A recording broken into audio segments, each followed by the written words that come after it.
할렐루야! 안녕하세요. 대전침례교회 명성 목사입니다. 오늘 8월 22일 함께 나누실 말씀은 마태복음 8장 5절에서 10절 말씀이 되겠습니다. 제가 봉독하고 함께 말씀 나누시겠습니다.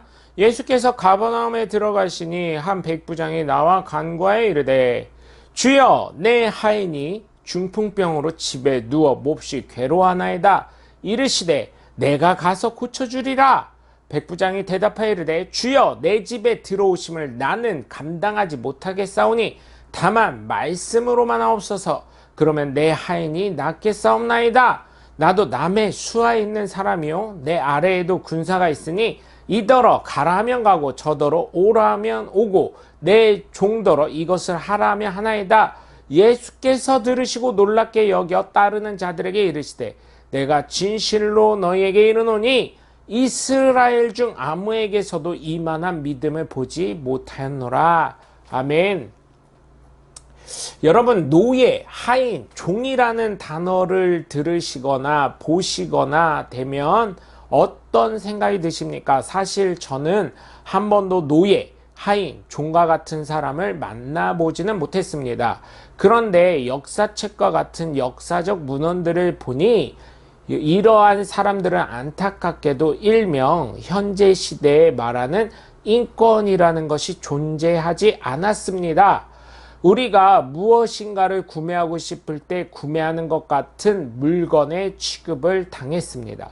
특별히 미국이라는 곳을 생각하면 링컨 대통령이 남북전쟁을 통해서 노예제도가 있었기 때문에 노예들을 해방하기 위해 남북전쟁을 일으키게 됩니다. 아프리카 대륙에서 흑인들을 강제로 잡아와서 납치한 거죠. 납치해 와서 미국 대륙에서 부동산 경매 혹은 도자기나 그림 같은 물품들의 경매처럼 사람들을 세워놓고 경매를 하게 시작한 것입니다. 그런 인권이 어디 있겠습니까? 그러나 성경에서는 대항해 시대 이전임에도 불구하고 자신의 가정에 노예나 하인이나 종과 같은 사람을 사랑하는 놀라운 은혜의 말씀이 있어서 성경의 시대를 생각할 때 놀랍게 생각을 하게 되었습니다. 정말 자신의 집에 하인이 아프면 그냥 돈이 더 들어가기 때문에 사실은 버릴 수 있었을 것입니다. 그런데 이 백부장은 이 하인 때문에 예수님께 찾아가 하인을 고쳐달라고 합니다. 저를 비롯한 예수를 믿는 분이라면 쉽진 않겠지만 어떤 위치에 있는 사람이 있더라도 하나님의 뜻하신 계획과 뜻이 있기에 존중하며 하나님의 시선과 마음을 가지시는 하나님의 귀한 자녀가 되셔야 될 줄 믿습니다.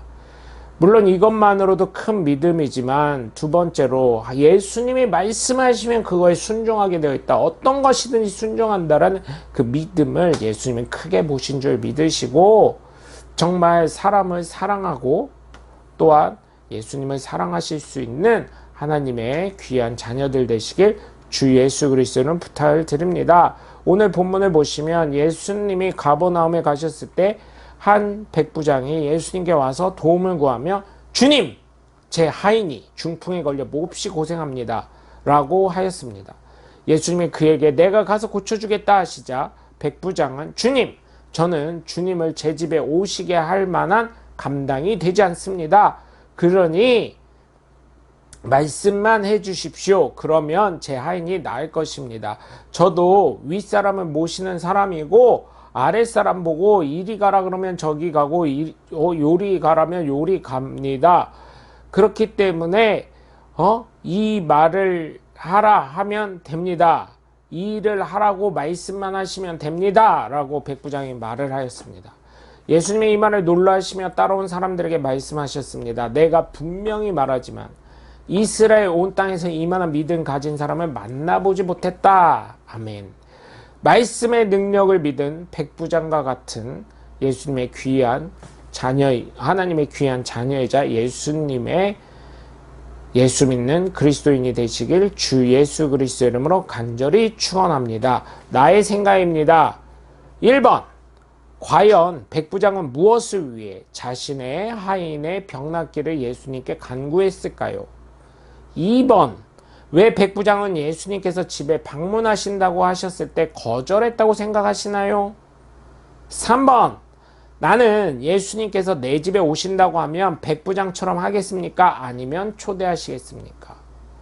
여러분 오늘도 함께 해주셔서 감사하고요. 저와 여러분의 삶 가운데 말씀의 능력이 넘치는 오늘이 되시길 주 예수 그리스도의 이름으로 간절히 축원합니다. 저는 대전 침례교회 면성 목사였습니다.